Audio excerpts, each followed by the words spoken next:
Jadi jelas nih ya, SPM 21 sudah apa? Perhitungan secara manual, sudah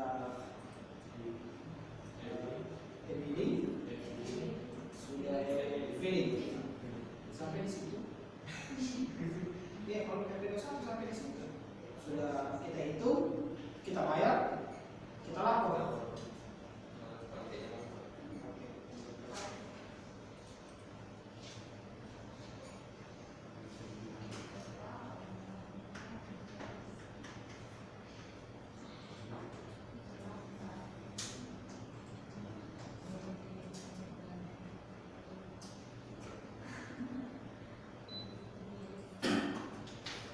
Oke, jadi setelah video 1 kita masuk di withholding system, artinya pemungutan pihak ketiga. Artinya kita suruh orang untuk menghitung, membayar, melapor. Jadi kita suruh orang biasanya kantor-kantor yang biasa menyuruh begitu, itu yang namanya kantor akuntan publik atau konsultan pajak. Itu tugasnya. Jadi bagaimana kantor membayar konsultan pajak untuk bagaimana menghitung segala macam pajaknya kantornya. Makanya ada konsultan pajak. Oke, kita masuk di withholding tax, atau karena pajak itu mengadu sistem self assessment, yang dia menghitung, dia melapor, dia membayar, dia melapor sendiri sebenarnya. Tapi karena kalau terlalu banyak kantor, maksudnya terlalu banyak transaksi, makanya di pihak ketiga kan withholding. Withholding tax tidak jelas ya.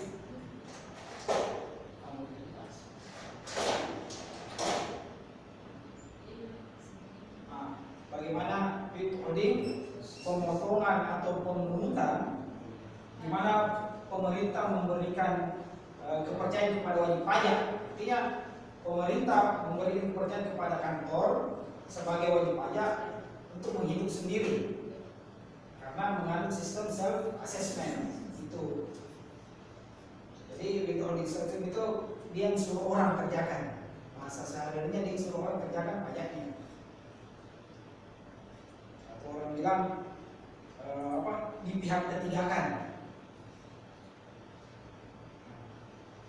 Istilah pemotongan, pemungutan, yang dia potong, dia pungut, artinya ini antara pajak masukan dan pajak keluaran.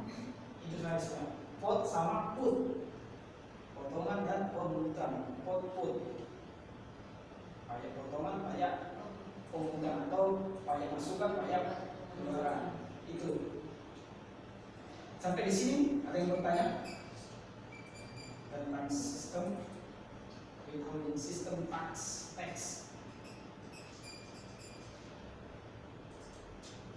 Sama sebenarnya. Misalkan saya punya pajak, saya suruh kalian kerjakan, saya punya pajak, itu withholding system itu. Ya, saya pihak ketiga kan. Karena pihak pertama kan sebagai kantor pajak, pihak kedua saya, pihak ketiga kalian misalkan saya suruh kerja pajak. Ya, dia membantu. Dari situ, dari bantuan itu mendapatkan upah. Ada namanya konsultan PPH 23. Bisa 21 kalau terus menerus. Kalau cuma sekali 2 kali itu PPH 23.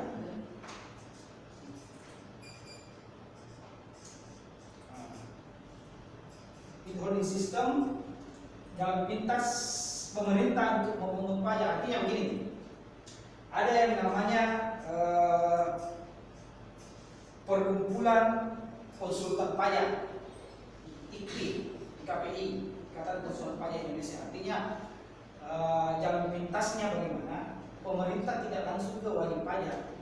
Pemerintah mengambil data saya di IKPI, sama di akuntansi IAI, Ikatan Akuntansi Indonesia. Jadi pemerintah mengambil bagaimana investasi bisa masuk di IAI. Minta ke datanya perusahaan ini, otomatis si IKPI ini memberikan data, itu jalan pintasnya pemerintah untuk bagaimana merealisasikan pajak. Itu yang pajak besar. Kalau pajak kecil saja langsung saja ke ini, ada yang namanya AR. Kalau di kantor pajak itu ada namanya AR, akun representatif. Artinya setiap wajib pajak mempunyai AR. Setiap wajib pajak. Artinya istilahnya itu AR, tempat tak bertanya. Saya punya penghasilan begini, tapi ada lagi penghasilan begini. Ya itu tempat kita bertanya. Itu ada AR masing-masing. Jadi kalau kita sebagai wajib pajak, kita pasti ada AR. AR itu membawahi beberapa orang atau beberapa perusahaan. Itu AR. Itu jabatan, istilahnya jabatan pelaksana. Kebanyakan lulusan dari STAN. Kalau STAN kan? Seperti akuntansi negara. Sekarang namanya PKN. Teknik Keuangan Negara. Itu kebanyakan dari D1 itu kebanyakan dari pelaksana istilahnya. Itu sebagai AR. Awalnya itu di AR atau di bagian administrasi, setelah itu baru naik. Oke. Nah, ini jenis-jenis yang merupakan withholding itu banyak sekali sebenarnya. PP21 apa? Wajib pajak pribadi orang Indonesia ya. PPh22 ekspor impor, apalagi barang, ya kan? Ekspor impor barang. Jadi misalkan pemerintah kita melakukan belanja barang, ada batasnya. Kalau transaksi swasta ke swasta atau orang ke toko itu cuma PPN, berapapun nilainya kena PPN. Kalau saya nih, beli laptop di Komputer City, harganya 10 juta, kita bayarkan bukan 10 juta, 11 juta PPN, kena PPN-nya 10%. Kalau transaksinya antara pemerintah swasta atau pemerintah itu beda. Kalau di pasal PPh 22, pemerintah dibeli laptop di Komputer City, harganya 10 juta. Jadi kalau pemerintah ke swasta itu ada range pemungutannya untuk pasal 22. 0 sampai 1 juta itu tidak kena apa-apa. Saya beli pulpen di toko Agung misalkan, cuma 500.000 tidak kena apa-apa. Kalau pemerintah ya ke swasta. Nah kalau 1 juta Rp1 sampai 2 juta baru kena PPN. Belum kena 22. 1 juta Rp1 sampai 2 juta baru kena PPN. 2 juta Rp1 sampai tak terhingga kena PPN dan PPh 22. Tapi kalau swasta ke swasta atau pribadi ke swasta, berapapun nilainya kena PPN. Tapi tidak kena lagi PPh 22. Itu kalau PPh 22. Kita masuk nih PPh 23. Belanja jasa, dividen.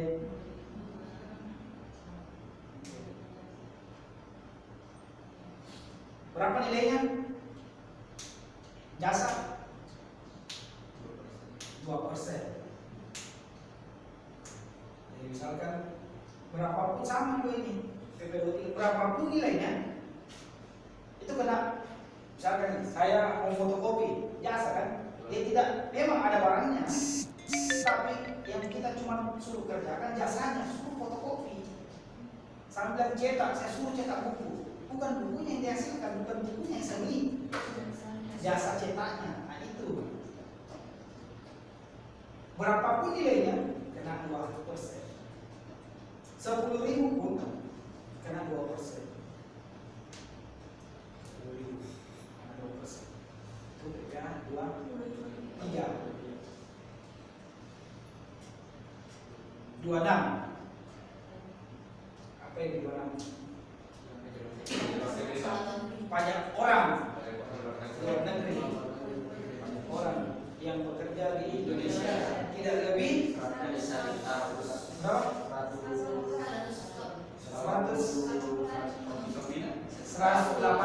hari.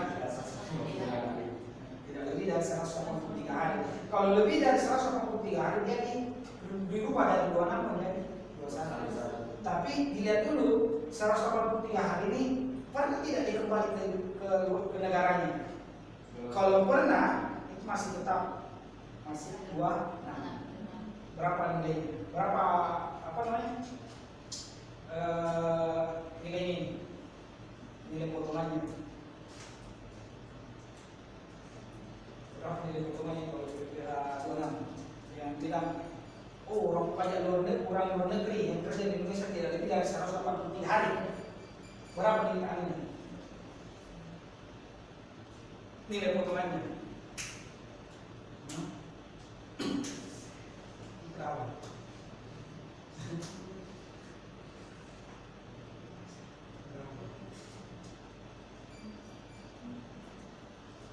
Saya kira sudah jelas. 20% kali 20% kali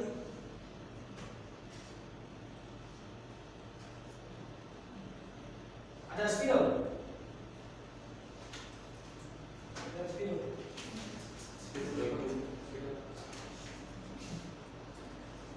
Berapa PPh orang?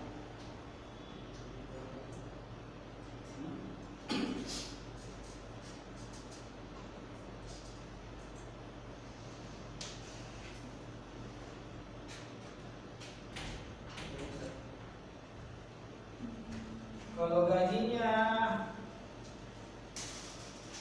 50 juta.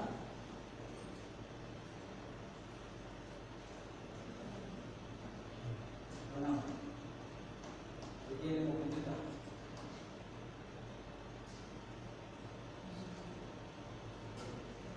Berapa PPh 2000?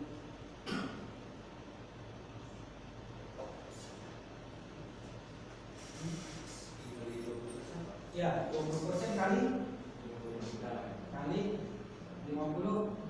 kali 50 juta. Artinya 20% itu perkiraan penghasilannya, Pak? ya. Totalnya 5 juta ya? Nah, ini pajak yang harus dibayar. Jadi yang masuk cuma 45 juta. Ini PPh namanya. Ini gajinya bersih. Ini PPh 26 yang per bulan. Dan per tahun kalau ini kan. Oh, jadi 180.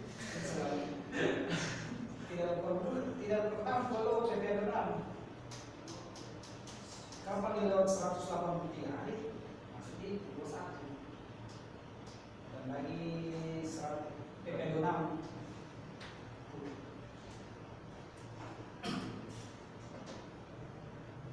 Sampai di sini ada pertanyaan?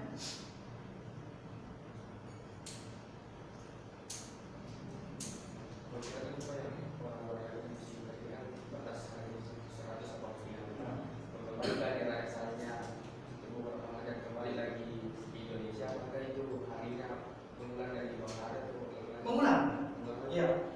Syaratnya 183 hari tanpa pernah pulang, tanpa pernah kembali. Artinya di peraturan 183 hari secara terus menerus. Itu di peraturannya, bukan kayak bahasa saya 183 hari tanpa pulang, bukan. Maksudnya di peraturan coba dibaca 183 hari secara terus menerus. Ini kita bisa artikan, kita bisa simpulkan tanpa pulang ini kan. Kalau dia pulang di hari ke 183 dia pulang, kembali lagi mulai dari awal lagi. Itu kurang lebih 3 bulan ya? 6 bulan? 6. Ya, 6 kali 3 18. Lebih 6 bulan.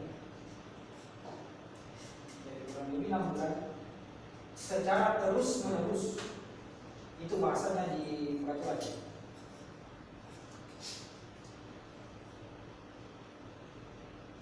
Oke, ada lagi? 23, 22, 21. 21 sudah jelas ya. Tidak ada lagi pertanyaan, tidak ada lagi yang salah. Ya. Tidak ada lagi yang salah. Jadi Pak, misalnya orang Indonesia yang kerja di luar negeri itu pulangnya kurang dari 123 hari, apakah dari ditahan tidak pasal 26? Itu berlaku kalau pasal 26 itu berlaku untuk orang luar. Iya, maksudnya ya orang ke Indonesia. Ya. Iya, Pak. Orang luar yang bekerja di Indonesia.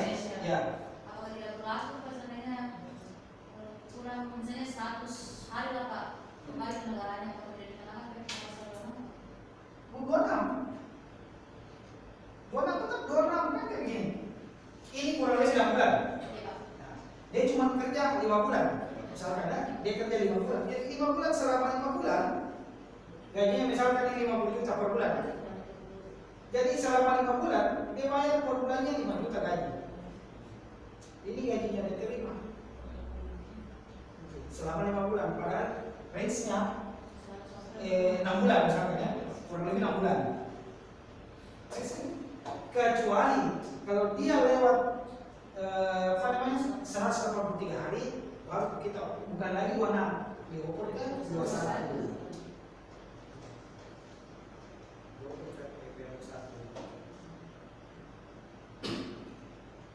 Nah, bagaimana kalau sebaliknya? Orang Indonesia bekerja di luar. Nah, dilihat dulu, karena ada namanya perjanjian pajak berganda. Itu di perpajakan internasional. Ya, perpajakan pajak berganda dilihat dulu karena tiga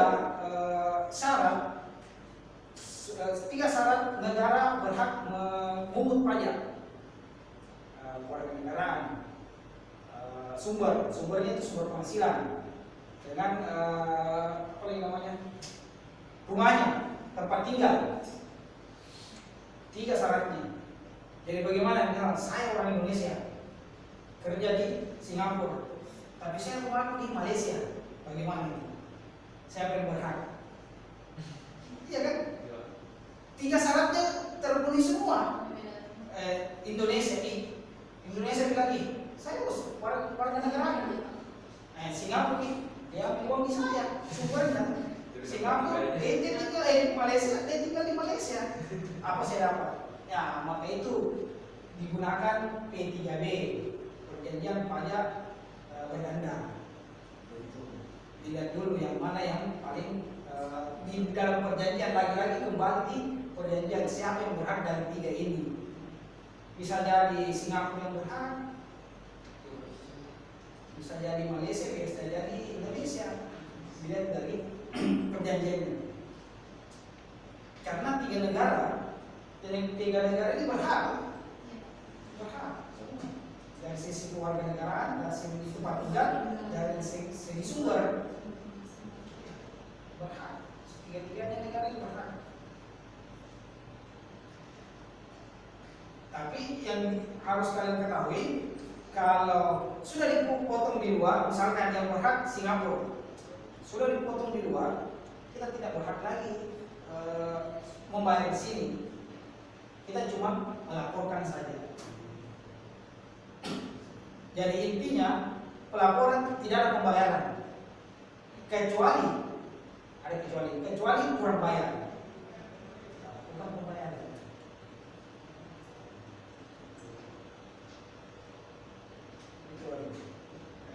Itu dasarnya. Dasar pelaporan tidak ada pembayaran kecuali kurang bayar. Adapun kalau lebih bayar, sebaliknya kalau ada pun lebih bayar bisa, tapi kita minta konversi ke pajak tahun berikutnya. Tidak bisa diambil itu uang yang masuk tidak bisa diambil. Kita cuma bisa melapor dan konversikan, misalkan konversi ke pajak tahun depan. Oke.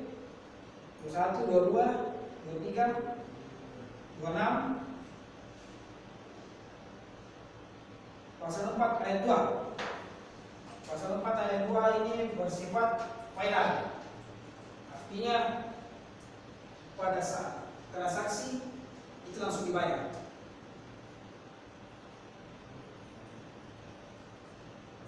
Misalnya sewa gedung.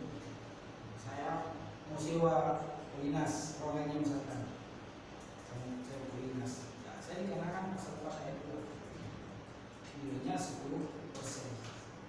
Langsung saya misalkan 10 juta, nilai sewanya yang saya bayar 11 juta. Nah, tambah 10%. Itu nilai pasal 4 ayat 2. Nah, beda lagi dengan apa lagi?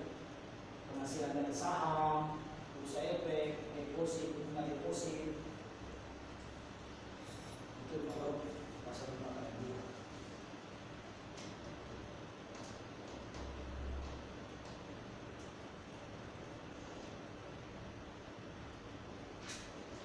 Oke. Ini pasal 15 ini tentang pelayaran. Ya, betul pelayaran. Pelayaran, penambangan, asuransi, luar negeri, penggunaan minyak, gas, dan gas bumi. Ini dipakai di pasal 15. Dan yang pelayaran, penambangan, ini saja. Apa yang PPN? Yang ini saja. Dari semester 1 sampai selesai ini saja dipelajari. PPN 21. PPNBM kan sama sebenarnya, nilainya sama, cuma bendanya yang beda. PPN atau PPNBM 21, 22, 23, 24, 25, 26, pasal 4 ayat 2, 15. Itu sudah. Dari semester 1 sampai selesai itu saja Pak. PPN.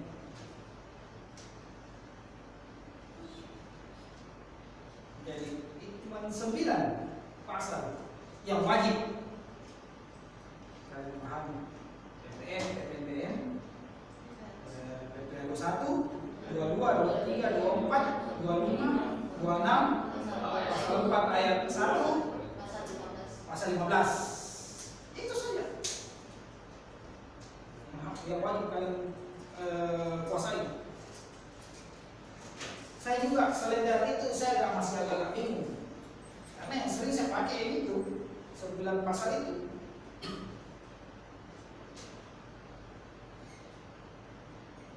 9 pasal itu saya pakai.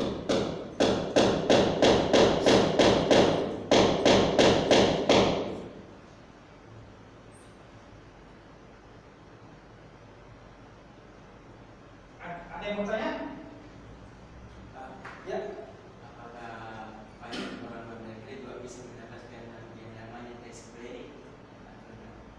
Tidak bisa. Tidak bisa.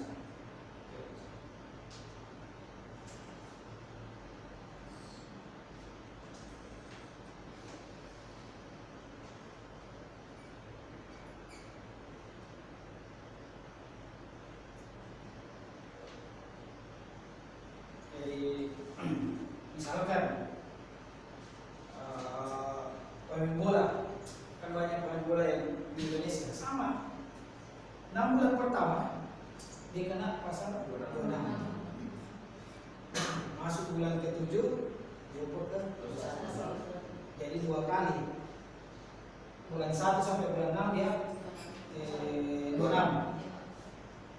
Bulan 7 sampai bulan 12 21.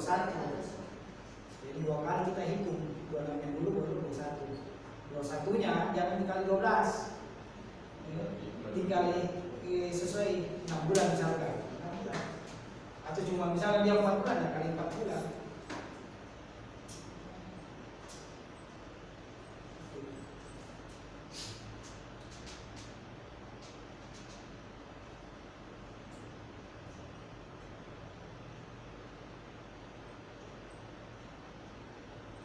Oke.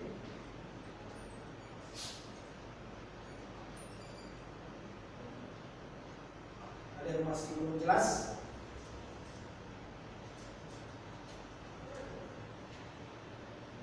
PPN, pajak pertambahan nilai kan? Berapa nilainya? 10%. Itu saja 10%. Hah? 0%. Ada dua itu PPN. Satu memang 10%.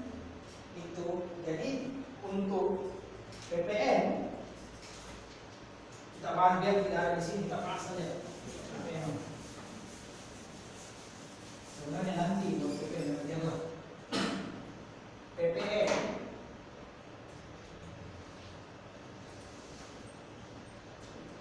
satu misalkan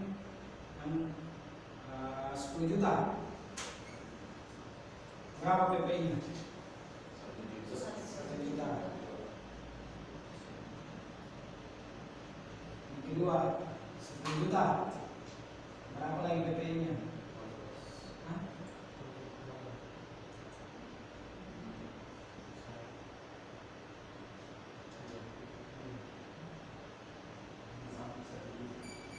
Jadi ada dua. Yang pertama, dilihat dulu dari kwitansinya atau nilai transaksinya.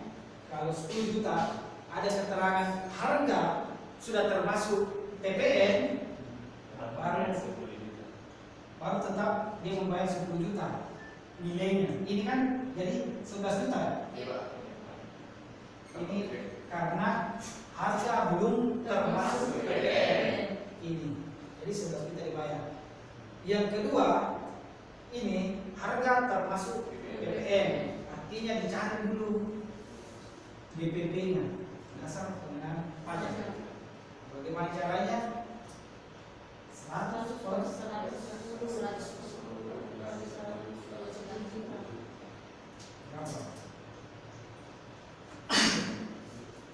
Berapa? 1,8.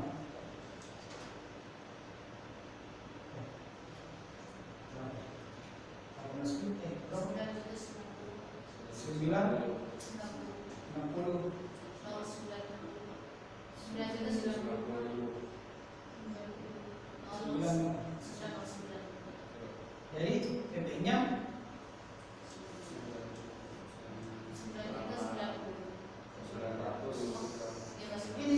ini minatnya dikali 10%. Kita cari artinya itu misalkan laptop saya beli.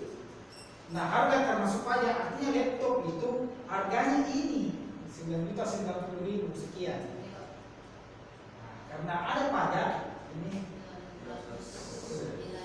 coba pilih tambah kurang lebih 10 juta kan?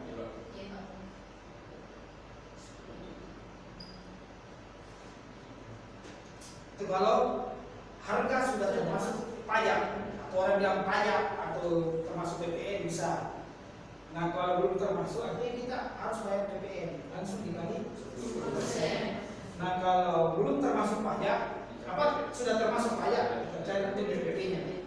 Biasa orang bilang harga aslinya itu barang. Harga aslinya. Itu jadi ingat kalau kita mau kerja PPN, dilihat dulu apa? Ada biasa di kwitansi kah atau nota kah? Ya. Dilihat harga sudah termasuk PPN atau harga sudah termasuk pajak. Kita hitung cari DPP.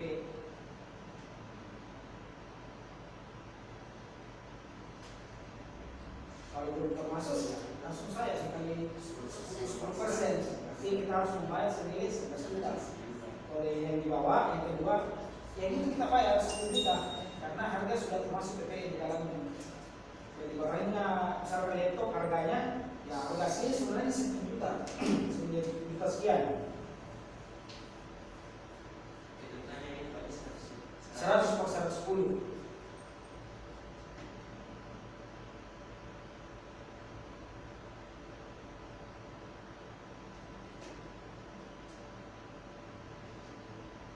Atau bisa juga 10 juta dibagi 1,1 ya.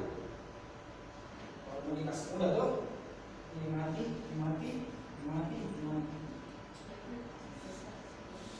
10 juta dibagi 1,1.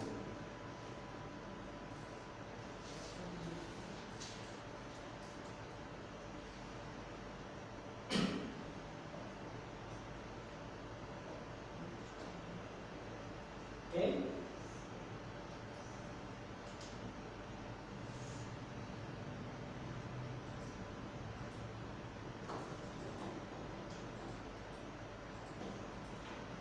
Jelas? Ada yang bertanya?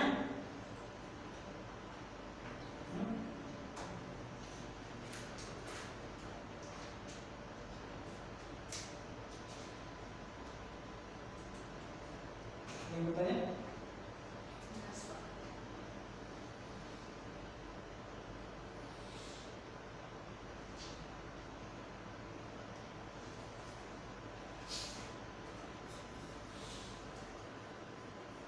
Kita bahas tadi holding system, withholding tax, pemotongan dan pemungutan di pihak ketiga kan, artinya orang yang kita suruh. Kerjakan.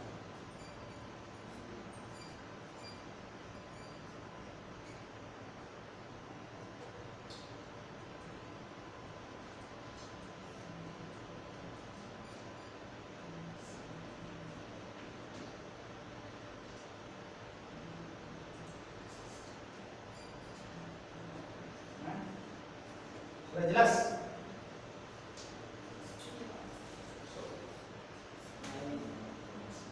Pentingnya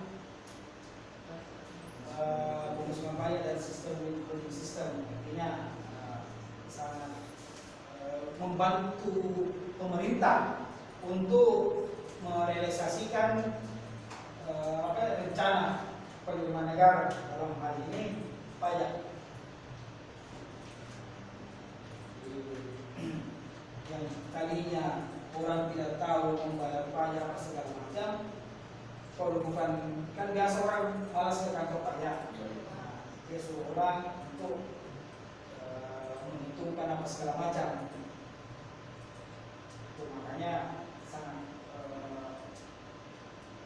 penting sekali ini di proses atau orang lain yang mengerjakan pajak kita. Saya ini tidak tahu pajak, tapi saya mau sebagai warga negara mau melakukan kewajiban perpajakan saya sebagai wajib pajak, tapi saya tidak tahu dan saya tidak punya waktu untuk ke kantor pajak untuk bertanya misalnya. Sudah saya suruh orang yang mengerjakan saya pajak saya, dia menghitung penghasilan saya, menghitung berapa pajak yang harus saya bayar, dia membayarkan, terus dia melaporkan. Tadinya saya tidak melakukan kewajiban perpajakan saya, jadi lakukan. Makanya dia sangat berperan, khususnya di kantor-kantor. Kantor-kantor ini baik sekali. Namanya IPI, Ikatan Konsultan Pajak Indonesia.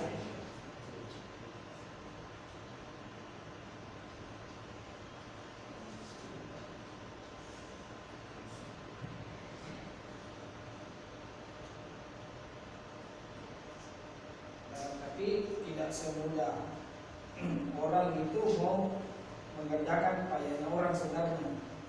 Harus kita ikut tingkatnya, level A, B, dan C. Kalau kita sudah tempuh itu baru kita bisa. Entah itu kita buka kantor konsultan pajak atau memang cuma tidak buka, tapi kita sudah bisa karena sudah ada nomor registrasi.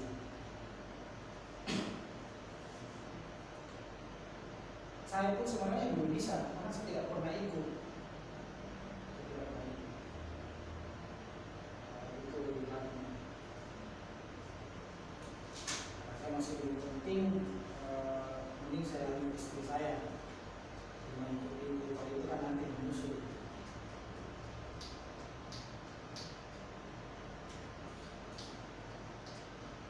Oke, tidak ada yang bertanya?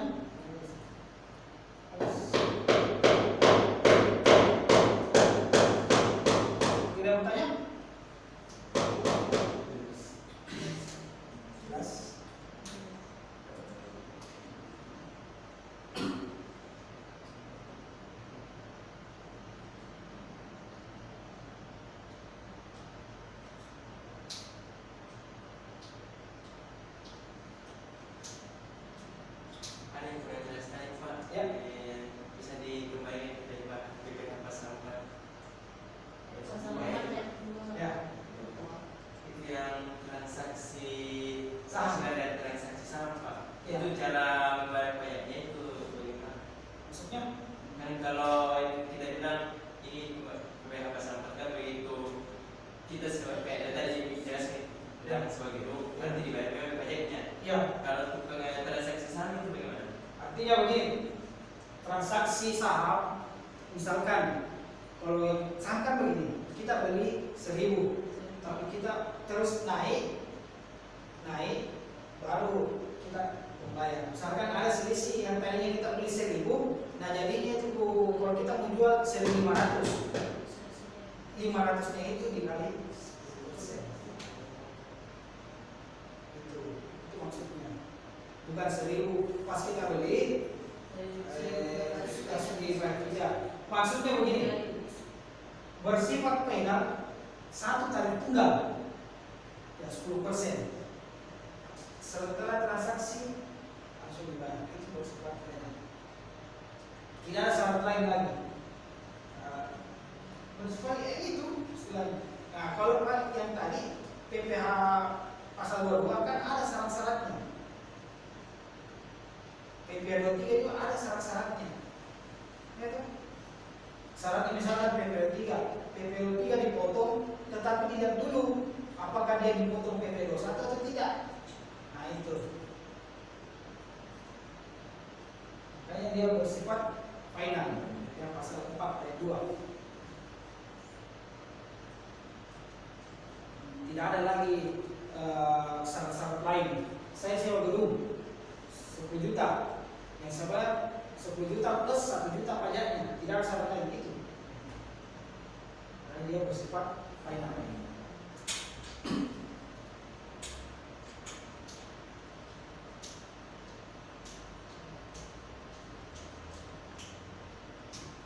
Oke, ada lagi?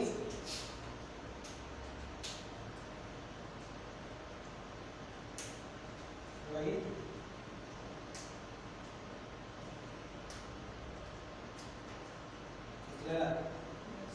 Jelas semua? Oke. Jadi minggu depan kita coba bahas salah satu itu pajaknya. Dua satu kan sudah. Oke, baru kita di sini terus ya. Sudah pindah kan? Ya, sudah pindah. Saya ada di ini. Pindah karena Pak Res dia lagi di bawah terus. Pak Res kan harusnya pindah di jam 3 masuk naik di sini. Kita ganti saya di sini. Oke, kalau begitu terima kasih.